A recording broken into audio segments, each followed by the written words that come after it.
Hello, everybody. This is Bruce, and we welcome you for joining us today on this Hangout.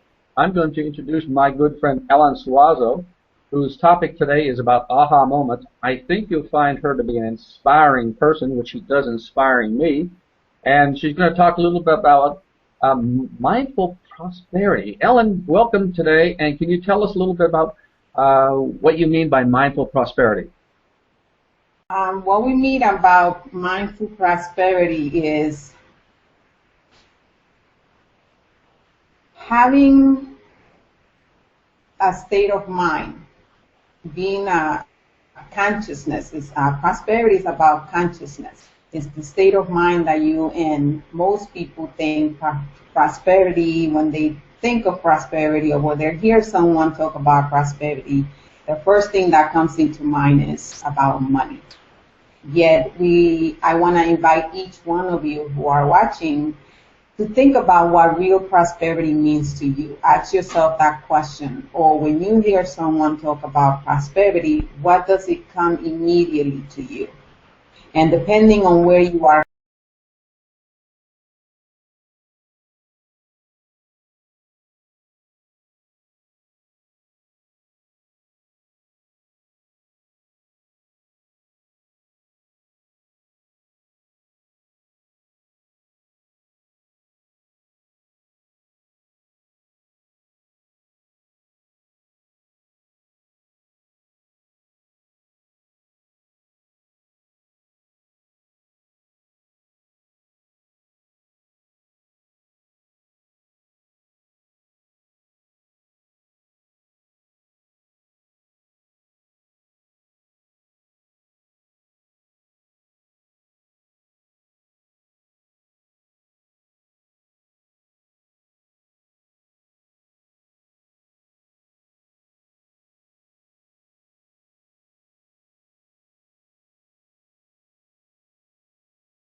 within a few years.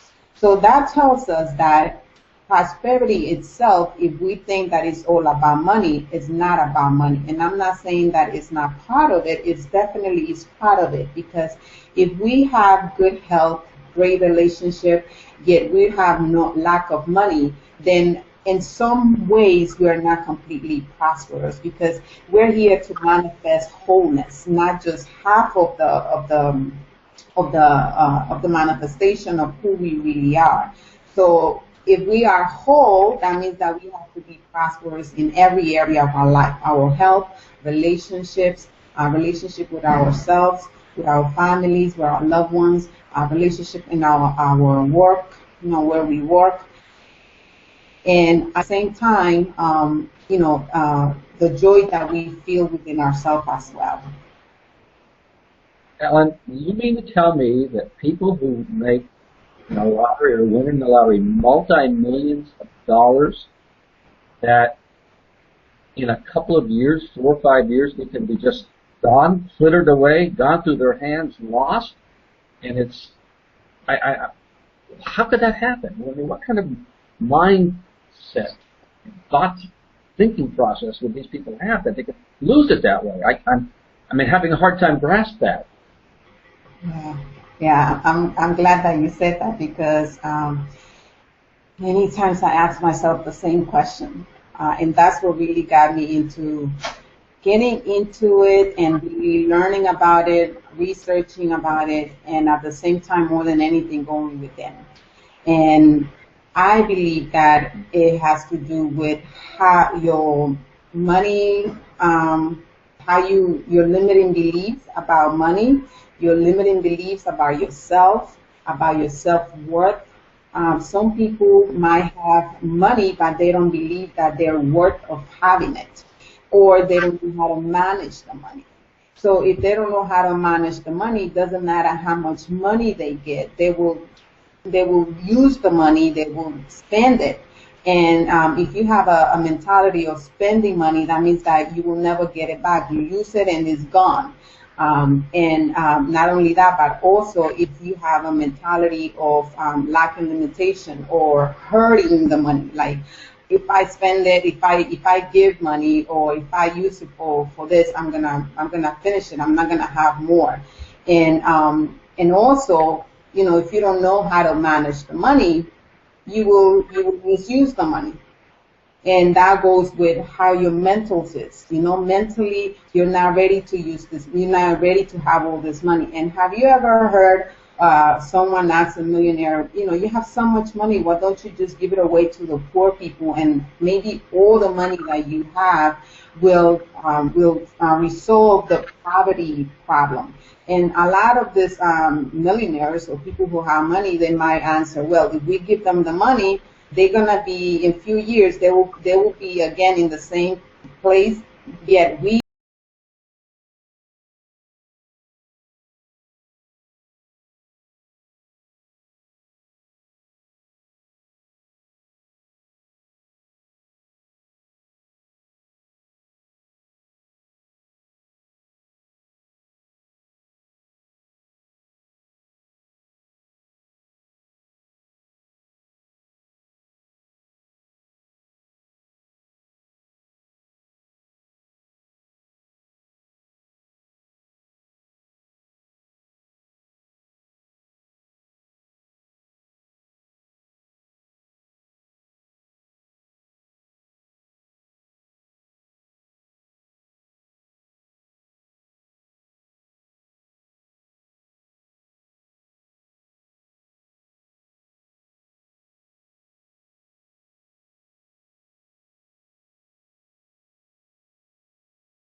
Ellen, something passed there. Say hi. When I was a little boy, I went to church.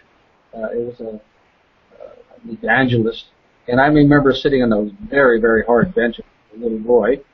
But some of the thoughts that I got from the minister was that the poorer I was, the better chance I was going to get to heaven. So if I was poor in this world, I'd have a rich world in the other world. Does that go back to that? Are those thoughts, things like that are stuck in my mind while I'm not making $10 million a day right now? Yeah, definitely. So that goes with our lacking limiting beliefs, right? Our beliefs play a big deal in how we manifest prosperity. And a lot of us have limiting belief that has been imposed by our religious beliefs, by our parents, the environment where we were raised. And a lot of times I tell my children, I say, the difference between us and those that have, if you really think about the families that have money, their children, if they talk about money, they have a different language than the ones that we have. And that's what makes it different. Not just the language, but also the language says a lot about what our belief systems are. Well, I can't think of any now, but my mother always had a lot of things like that to say. That when I look back at them in today's, they were always lacking limitations. One of them she was always said that was usually like if she would go get her hair done, and some rich lady would come in, she'd say, "Well, she's just as common as you and I."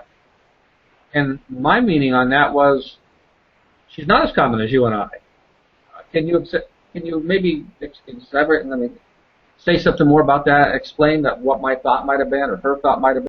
Well, I guess she was. One of it is just like I said earlier, is we're not. A lot of times most people walk around not thinking that they're worth of having that the other person is having. And that comes with how she was raised, and she was just transferring her beliefs to you. And that's what happened most of the time. That's what I just explained a little bit a while ago.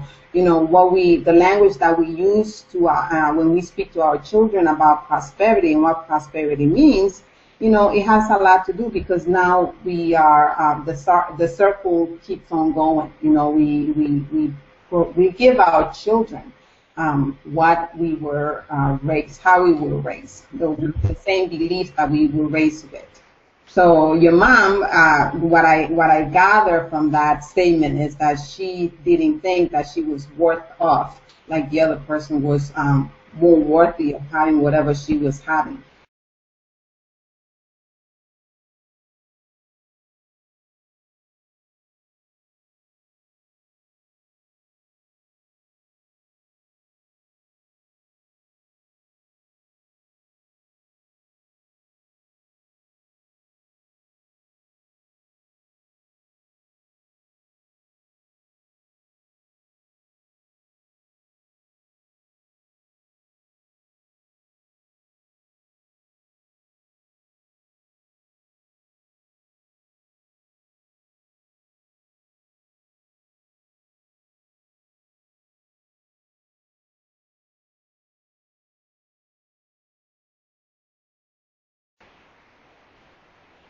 So I guess what we need to be doing is be aware of what we're thinking about, I guess, and stand back sort of and analyze those thoughts and see if those are lack and limitation type thoughts or prosperity thoughts.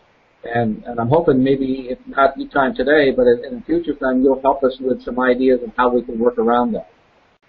Yeah, so today what I really wanted to do was really just go into what prosperity mindset is, which we cover is about the state of mind, how you think about prosperity or what prosperity means for you, which I asked you to journal about. And once you find out what prosperity means to you or what does cover, then what are your limiting beliefs about prosperity or about money? That will uncover your blockages in regards to having a prosperous life. And I also gave you an example of what happened when someone has money and what do they do and how do they feel even though that they have all this money, and how do they just get rid of it right away, right, by using it and misusing it because they don't know how to manage it. So the idea is for us to have this conversation on a weekly basis so we can kind of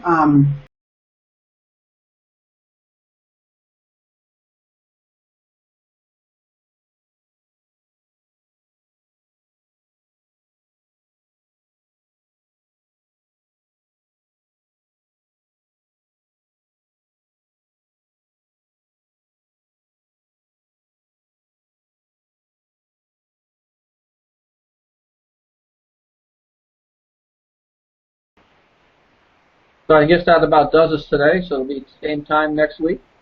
yes. And we'll continue on with this discussion. And Ellen will go into more depth. We hope that you enjoyed today. She will go into more depth next week, and I believe she'll give you some more examples and maybe a little bit more homework to do. So, Ellen, thank you very, very much, and we'll talk to you next week. Yes. Take care. Thank you.